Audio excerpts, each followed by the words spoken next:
देखो diamagnetic substance वो substance होते हैं जिनको अगर मैग्नेटिक फील्ड में रख दिया जाए तो मैग्नेटिक फील्ड को अपोज करते हैं। एक्चुअली क्या होता है, ये जो है ना, इनमें जो ये मतलब मैग्नेटाइज होते हैं ना, वो मैग्नेटिक फील्ड के अपोजिट डायरेक्शन में होते हैं। मतलब अगर कहने का मतलब है कि अगर मैं, जैसे ये नॉर्थ पोल है और ये साउथ पोल है, इसके बीच में अगर एक डाईमैग्नेटिक सब्सटेंस रख दूं तो होगा पता है क्या, ये जो नॉर्थ है तो यहां पर नॉर्थ बन जाएगा और यहां साउथ बन जाएगा। समझ रहे हो बात को? तो उस वजह से ये इसको अपोज करेगी, तो लाइन ऐसे बाहर से होकर निकलेगी। मैग्नेटिक फील्ड के अपोजिट डायरेक्शन में ये मैग्नेटाइज हो जाते हैं, इनको बोला जाता है डाईमैग्नेटिक सब्सटेंस। क्या बोला जाता है? एक्चुअली पता है क्या होता है कि ये वो सब्सटेंस होते हैं जिनमें स्पिन जीरो होता है, मतलब इलेक्ट्रॉन कंप्लीटली फिल होता है। तो जो कॉज ऑफ मैग्नेटिज्म होता है ना, वो सिर्फ ऑर्बिटल मोशन होता है, और जो ऑर्बिटल मोशन है ना बच्चों, वो हमेशा एक्सटर्नल का क्या करता है? अपोज करता है। क्या करता है?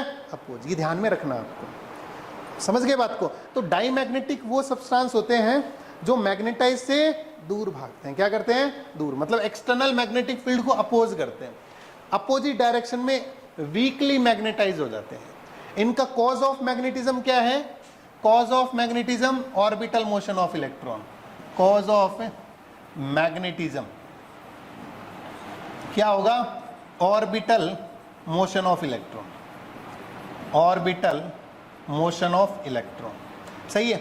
इनकी कुछ बातें देखो, मैं आपको एक सिंपल सी बात बताऊं, कुछ चीजें हैं। देखो, जैसे मान लो सपोज करो मैं अगर डाईमैग्नेटिक सब्सटेंस को एक स्प्रिंग की हेल्प से मैग्नेटिक फील्ड में सस्पेंड करवा दूं ऐसे, तो ये हमेशा या तो ऊपर मूव करेगा या नीचे मूव करेगा। नीचे तो मूव करेगा नहीं। मान लो अगर इसको आप लाने की कोशिश करोगे तो ये मैग्नेटिक फील्ड में जाएगा नहीं, उससे दूर भागेगा, तो ये अपने आप ही ऊपर मूव करेगा। या फिर अगर आपने यहां तक ले आए इसको, तो ये नीचे चला जाएगा। मैग्नेटिक फील्ड में रहना पसंद करते नहीं। समझ गए बात को? अगर डाईमैग्नेटिक, अगर मान लो सपोज करो मैं अगर आपसे ये बोलूं कि अगर मैं किसी डाईमैग्नेटिक सब्सटेंस को अगर लिक्विड फॉर्म में रख दूं, यहां पर ये देखो ऐसे एक कटोरा है, उसमें लिक्विड फॉर्म में रख दिया, तो ये सारा डाईमैग्नेटिक सब्सटेंस ना वो बीच में इकट्ठा हो जाएगा ऐसे। यहां पर एंड पे क्या रहेगा? जीरो, बीच में मैक्सिमम हो जाएगा। समझ के बात को? कि वो मैग्नेटिक फील्ड को अपोज करेंगे तो बीच में इकट्ठा होता रहेगा। नहीं समझ में आया? समझ आया? अगर मान लो अगर मैं यहां पर गैसेस मटेरियल रख दूं तो वो हमेशा परपेंडिकुलर मूव करेगा, बाहर की तरफ मूव कर जाएगा। नहीं समझे? समझ गए? डाईमैग्नेटिक सब्सटेंस कौन से होते पता चल गया। कॉज ऑफ मैग्नेटाइजेशन क्या होता है उनका? Orbital motion of electron. क्या होता है? Orbital motion of electron. समझ गए? अच्छा, इनमें ना इनका अगर कुछ देखो ना, अगर मैं इनका आई और एच का कर्व बनाऊं, जैसे आई और एच का, तो आई क्या होता है? अपोजिट डायरेक्शन में होता है, तो माइनस में चलता है बच्चों। आई और एच का कर्व ऐसे होता है, डायरेक्टली प्रोपोर्शनल होता है पर नेगेटिव में चलता है। किस में चलता है? नेगेटिव। सही है। और अगर मैं इनका ससेप्टिबिलिटी का टेम्परेचर के साथ कर्व बनाऊं, किसका? ससेप्टिबिलिटी का टेम्परेचर के साथ, तो इनकी ससेप्टिबिलिटी कांस्टेंट होती है, टेम्परेचर पे डिपेंड करती नहीं है। इनकी ससेप्टिबिलिटी टेम्परेचर पे डिपेंड करती। ये ग्राफ है बहुत इंपॉर्टेंट, ये बहुत काम आने वाले हैं। समझ गए बात को? अब जैसे मान लो सपोज करो मैं अगर बी की बात करूं, इसके अंदर जो मैग्नेटिक फील्ड है वो हमेशा एक्सटर्नल से कम होगा, यानी अगर इसके अंदर जो बी है वो ऑलवेज बी नोट से क्या होगा? कम होगा, क्योंकि थोड़ा सा ही अपोजिट डायरेक्शन में मैग्नेटाइज हो जाएगा। समझ गए बात को? अरे बोलो यार, समझ गए? पक्का? अब अपन क्या करते हैं, सबसे पहले सिर्फ ये डायग्राम बनाओ, बाकी मैं आपको सारे पॉइंट्स लिखवा देता हूँ ना। लिखो, लिख लो, पहले प्रॉपर्टी लिख लो, जहां मैं मुझे लगेगा वहां मैं डायग्राम बनवा दूंगा। लिखो, diamagnetism is the intrinsic property of every material. सब में होती है ये डाईमैग्नेटिज्म। लिखो, diamagnetism is the intrinsic property of every material and it is generated due to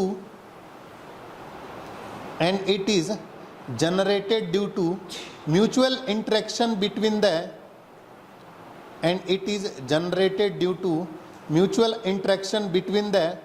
applied magnetic field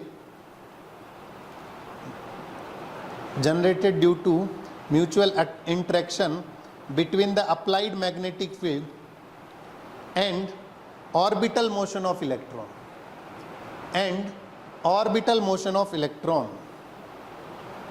ये पहला पॉइंट था, and orbital motion of electron, mutual interaction between the applied magnetic field and orbital motion of electron.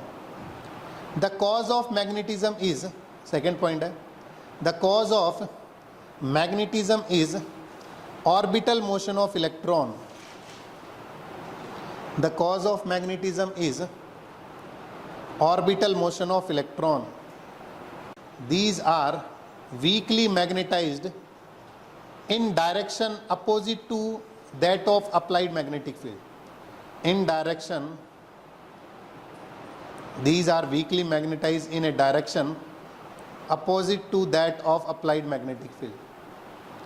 These are weakly magnetized in a direction opposite to that of applied magnetic field.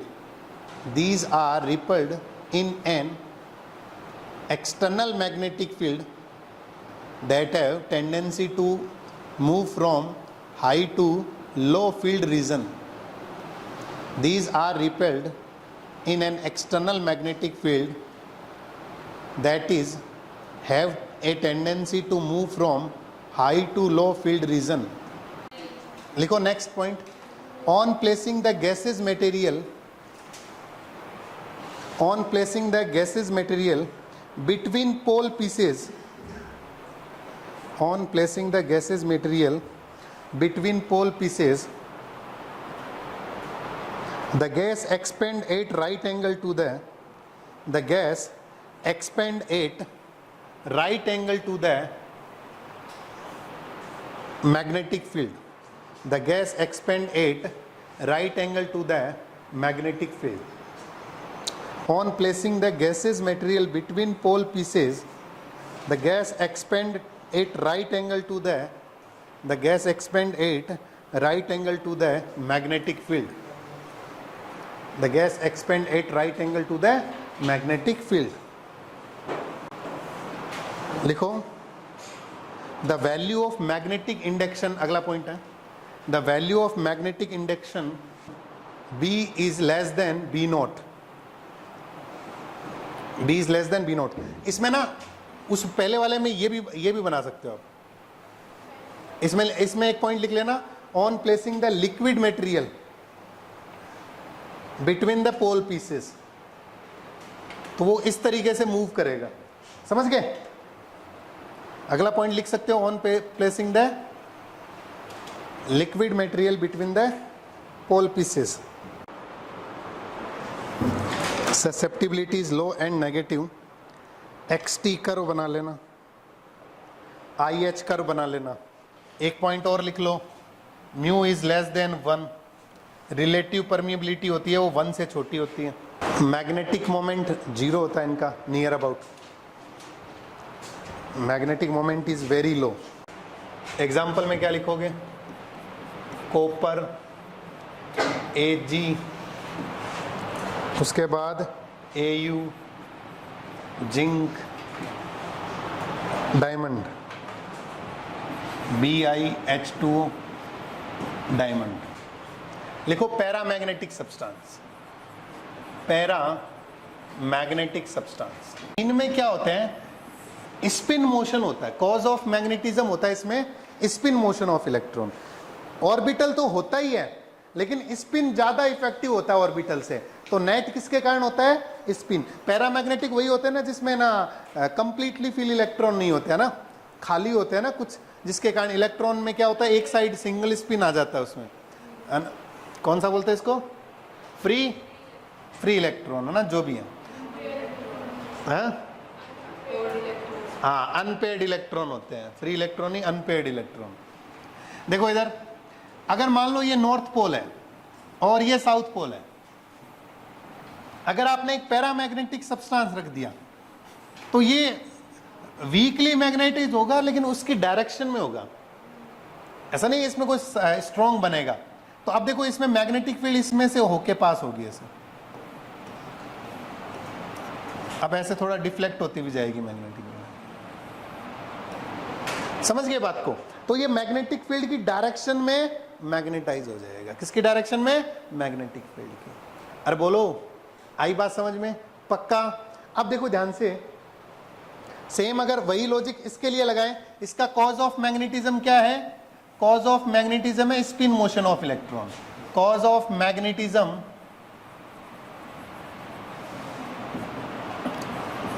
Spin motion of electron, spin motion of electron.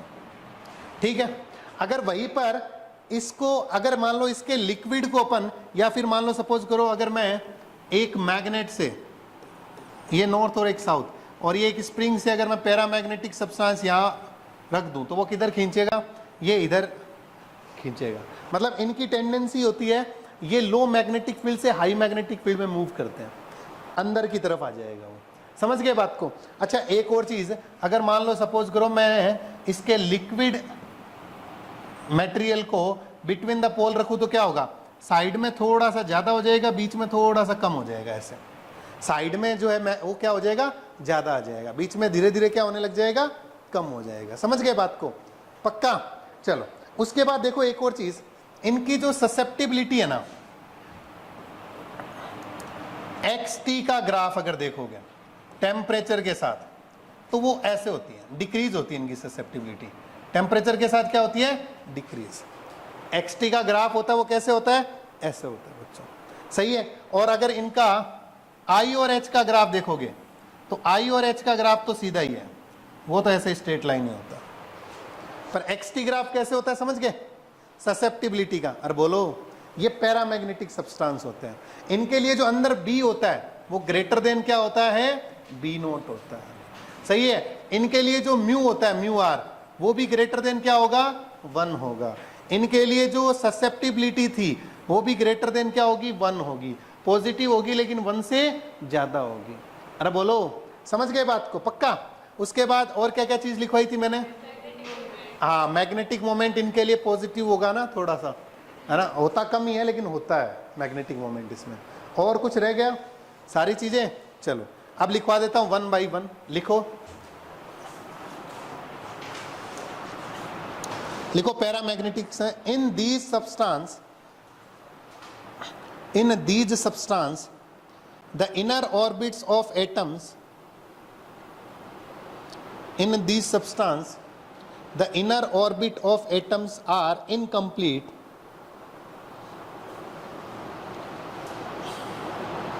the electron spin are uncoupled,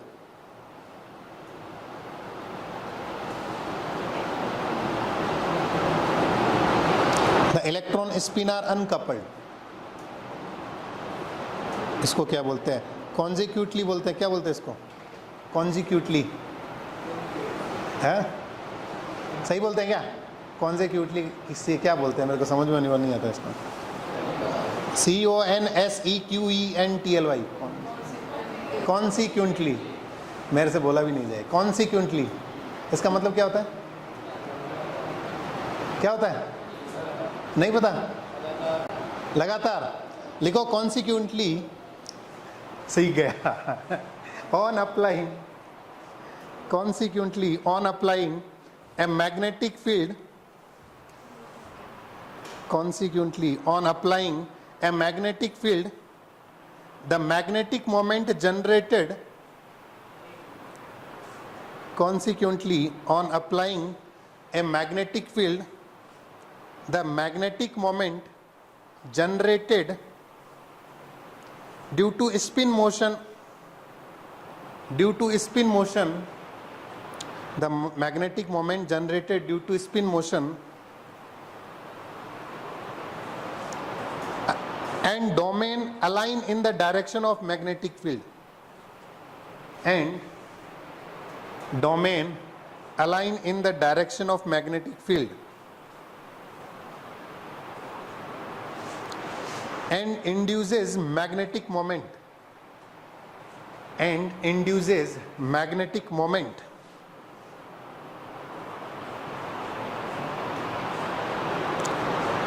align in the direction of magnetic field and induces magnetic moment in its direction, due to which in its direction due to which the material get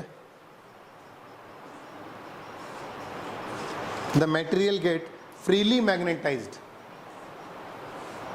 in its direction due to which the material get freely magnetized. The cause of magnetic moment is spin motion of electron.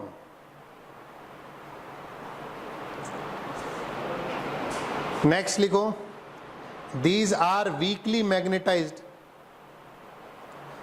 These are weakly magnetized in the direction of applied magnetic field.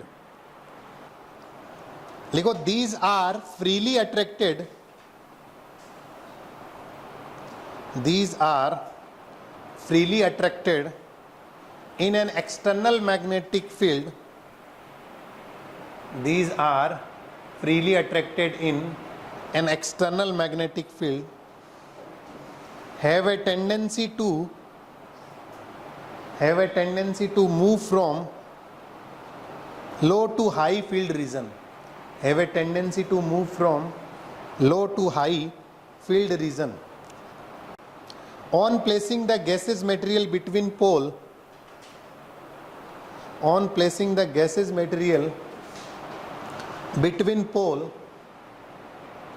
the gas expand in the direction of magnetic field. On placing the gaseous material between pole, the gas expand in the direction of magnetic field. In the direction of magnetic field. Ferromagnetic substance.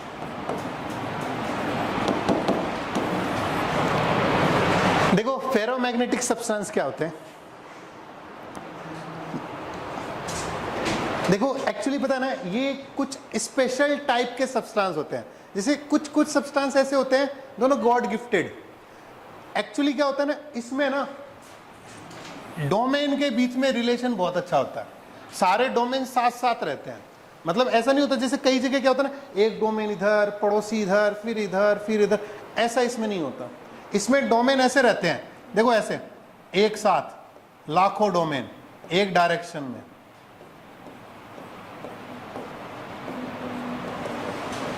फिर दूसरे वाला इधर. Net तो zero होता है लेकिन domain का alignment special तरीके से होता है.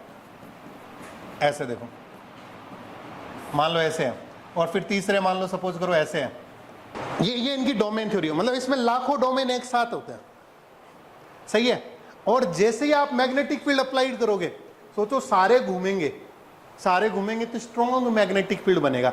अदरवाइज पता क्या होता है, जैसे मान लो सपोज करो ये डोमेन है, ये इधर है, ये इधर है, ये घुमा तो ये मान लो अपोज करेगा उसको, या ये उल्टा घूमेगा तो इससे टकराएगा, तो ये मैग्नेटिक फील्ड को रिड्यूस कर देते हैं. पर जब सारे एक साथ होते हैं तो सारे एक डायरेक्शन में अलाइन होते हैं, तो स्ट्रॉन्ग मैग्नेटिक फील्ड डेवलप होता है. इसका जो मैग्नेटिज्म है ना फेरोमैग्नेटिक का, वो उनकी स्ट्रक्चर के कारण डेवलप होता है. डोमेन तो सब में होते हैं, पर इसमें डोमेन का अलाइनमेंट बहुत शानदार होता है. एक साथ इकट्ठे डोमेन मिलते हैं, तो इकट्ठे डोमेन होते हैं तो देखो अपोजिशन होगा वो सिर्फ बाउंड्री पर होगा, बाकी जगह तो होगा नहीं. अपोजिशन क्या होता है, जब सारे एक जैसे होते हैं ना तो सिर्फ अपोजिशन बाउंड्री पर होगा. बाउंड्री पर होगा तो स्ट्रॉन्ग मैग्नेटिक फील्ड डेवलप होगा. समझ गए बात को? तो इनको जब मैग्नेटिक फील्ड के बीच में रखा जाता है ना तो ये हाईली मैग्नेटाइज हो जाते हैं. जैसे मान लो सपोज करो ये नॉर्थ पोल है और ये साउथ पोल है, आपने इनके बीच में ये सब्सटेंस रख दिया तो ये यहाँ साउथ बनाएगा और ये नॉर्थ, और भाई साहब बहुत स्ट्रॉन्ग मैग्नेटिक फील्ड बनाएगा ये. मतलब सारी मैग्नेटिक फील्ड लाइनें इसमें से निकलेगी, हाईली मैग्नेटाइज हो जाते हैं. अगर मान लो सपोज करो वही है, अगर एक स्प्रिंग से एक सब्सटेंस बांध दोगे आप तो वो हाईली इधर अट्रैक्ट हो जाएगा. समझ गए? अगर वहीं पर गैसेस मटेरियल रख दोगे, जैसे मान लो सपोज करो ये नॉर्थ है और ये साउथ है, इसके बीच में देखो ये पॉइंट्स हैं, है ना, और इसके बीच में आपने अगर गैसेस मटेरियल रख दिया तो वो गैसेस मटेरियल सेंटर पे जीरो और सारा इधर इकट्ठा हो जाएगा, सेंटर पे जीरो हो जाएगा. समझ गए? वो सारा इधर अट्रैक्ट होने की केसेस. और गैस मतलब ये सब्सटेंस है ना, वो लो से हाई फील्ड में ही रहना चाहते हैं, हमेशा मैग्नेटाइज हो जाते हैं, बहुत हाईली मैग्नेटाइज हो जाते हैं. है ना, समझ गए बात को। इनका यूज भी बहुत करते हैं बच्चे, हम बहुत ज्यादा इनका यूज करते हैं फेरोमैग्नेटिक सब्सटेंस का। अच्छा, इनमें क्या होता है ना, आई और एच का ग्राफ होता है ना बच्चे, वो एक्चुअली में, ध्यान से सुनना, स्ट्रेट लाइन नहीं होता, वो कुछ इस तरीके से होता है, इस तरीके से, इस तरीके से। बताऊंगा मैं इसको ना कैसे लीफ लाइक स्ट्रक्चर बनेगी ये, इसको हिस्टेरियोसिस करो बोलेंगे अपन, ठीक है। अब उसके बाद देखो इधर, इसमें एक और चीज बताता हूं, ससेप्टिबिलिटी होती है ना, ससेप्टिबिलिटी एक्स और टी का अगर, तो ससेप्टिबिलिटी वैसे तो जनरली डिपेंड नहीं करती टेम्परेचर पे, पर एक टेम्परेचर के बाद ससेप्टिबिलिटी है वो इनवर्सली प्रोपोर्शनल हो जाती है। एक्चुअली क्या होता है, जैसे जैसे आप टेम्परेचर बढ़ाते हो ना, एक टेम्परेचर के बाद ये जो फेरोमैग्नेटिक है ना, वो पैरामैग्नेटिक की तरह बिहेव करने लग जाता है। उस टेम्परेचर को बोला जाता है क्यूरी टेम्परेचर। क्या बोला जाता है? और उसकी ससेप्टिबिलिटी का रिलेशन ऐसे देते हैं, C/T-TC। ये कौन सा टेम्परेचर है? क्यूरी टेम्परेचर, और ये क्यूरी कांस्टेंट होता है, तो इसको क्यूरी लो भी बोलते हैं। यानी ससेप्टिबिलिटी है वो एक फिक्स टेम्परेचर के बाद इनवर्सली प्रोपोर्शनल हो जाएगी, उससे पहले चेंज होने वाली नहीं है। बात समझ में आई आपको? बात समझ में आई ना? इसको अपन क्या बोलते हैं? क्यूरी लो बोलते हैं ना। और इस टीसी को क्या बोलते हैं? Curie temperature. नहीं समझे? अरे बोलो, पक्का क्लियर है? अरे बोलो ना यार, समझ गए ना? ठीक है। अब देखो इधर ध्यान से, इसमें एक और पॉइंट लिखाता हूं। आपका जो बी है ना, वो बहुत ज्यादा होता है एक्सटर्नल मैग्नेटिक फील्ड से, ठीक है। आपका जो म्यू आर है वो भी बहुत ज्यादा होता है 1 से। आपका जो ससेप्टिबिलिटी है वो भी बहुत ज्यादा होती है 1 से। पॉजिटिव तो होती है पर 1 से बहुत ज्यादा होती है। सही है? बोलो और बताओ, और क्या बोलो? मैग्नेटिक मोमेंट बहुत हाई होता है। अच्छा, उसमें एग्जांपल नहीं लिखाए थे ना पैरामैग्नेटिक में, तो पैरामैग्नेटिक के एग्जांपल भी लिखवा दूंगा। चलो लिखो पहले, इसमें दोनों के एग्जांपल साथ में लिखवा दूंगा ना। लिखो, in some material the permanent atomic magnetic moment, in some materials the permanent atomic magnetic moment have strong tendency to align themselves even without any external field. These material are called ferromagnetic substance. These material are called ferromagnetic substance. The cause of magnetism is formation of domain. The cause of magnetism is formation of domain. These are strongly magnetized in direction of applied magnetic field. अब बनाओ diagram, domain theory वाला और वो दूसरा, दोनों बना लेना। These are strongly attracted in an external magnetic field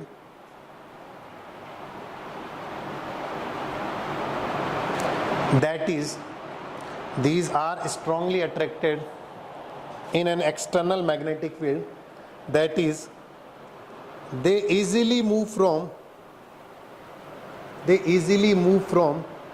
high to they easily move from low to high field region. They easily move from low to high field region. लिखो, the gas rapidly expand in the direction of magnetic field. The gas rapidly expand in the direction of magnetic field.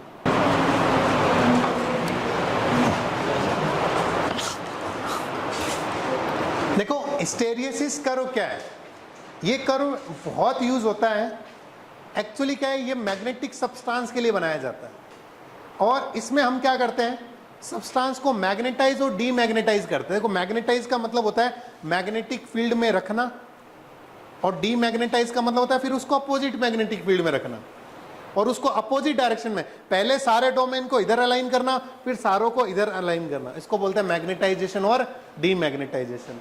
तो हमने क्या किया, जैसे soft iron लिया, उसके लिए IH का कर्व बनाया, मतलब एक फेरोमैग्नेटिक सब्सटेंस को हमने मैग्नेटिक फील्ड में रखना। देखो बहुत शानदार कर्व बनता है ना, बहुत ही शानदार करो बनता है।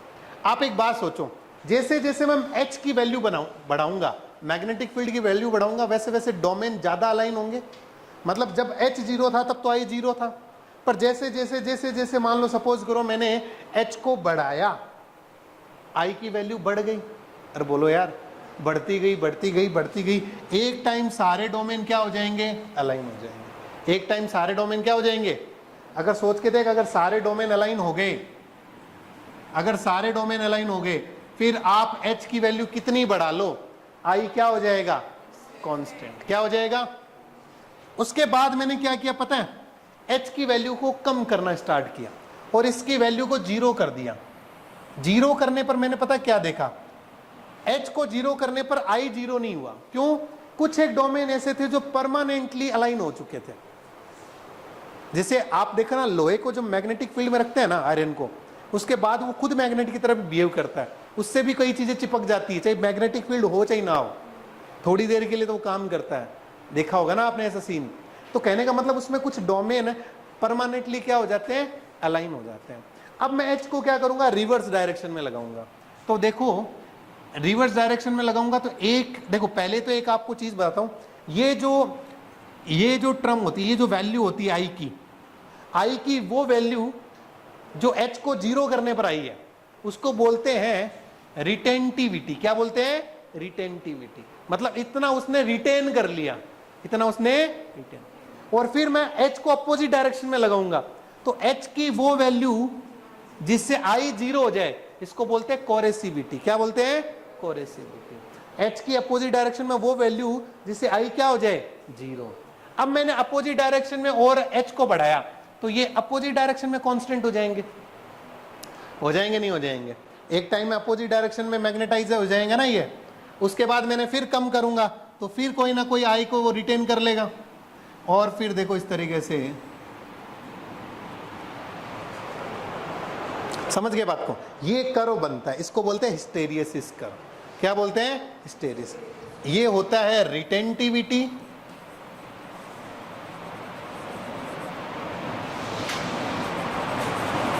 और ये होता है कोरेसिविटी। ये होता है रिटेंटिविटी और ये होता है कोरेसिविटी। बात समझ में आई आपको, बात समझ में आई, पक्का क्लियर है। अरे बोलो यार, भारत माता की, सही है, पक्का ना। अच्छा एक और चीज बताऊं आपको, इसमें जिनकी रिटेंटिविटी ज्यादा होती है उनको हम यूज करते हैं परमानेंट मैग्नेट बनाने के लिए। किसको यूज करते हैं, जैसे स्टील वगैरह होते हैं, सही है, उनको बोला जाता है हार्ड फेरोमैग्नेटिक सब्सटेंस। क्या बोला जाता है, हार्ड। जिनकी रिटेंटिविटी और कोरेसिविटी ज्यादा होती है, और जिनकी रिटेंटिविटी और कोरेसिविटी कम होती है, वो होते हैं सॉफ्ट फेरोमैग्नेटिक सब्सटेंस। ज्यादातर यूज सॉफ्ट फेरोमैग्नेटिक सब्सटेंस का है। इसका जो एरिया होता है ना, area of this curve, area of curve, वो होता है एनर्जी लॉस के बराबर, energy loss during this process. देखो इसीलिए इस कर्व की बहुत ज्यादा अहमियत है। इसका एरिया ज्यादा होगा ना, वो हमारे लिए मैग्नेट बनाने में काम आ सकता है, पर हम उसको यूज कम करते हैं।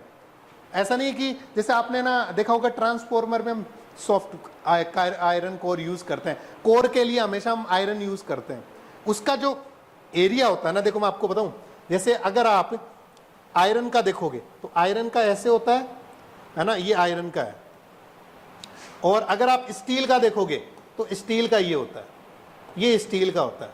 तो इसलिए स्टील को तो हम यूज कर लेते हैं परमानेंट मैग्नेट बनाने में, पर आयरन को हम हमेशा सॉफ्ट आयरन कोर के रूप में यूज करते हैं। क्यों करते हैं, एनर्जी लॉस कम होता है इससे। एनर्जी देखो, आपको सोचो ना, अगर कोई चीज परमानेंटली मैग्नेटाइज होगी तो उसको डीमैग्नेटाइज अपोजिट घुमाने में वर्क डन ज्यादा करना पड़ेगा।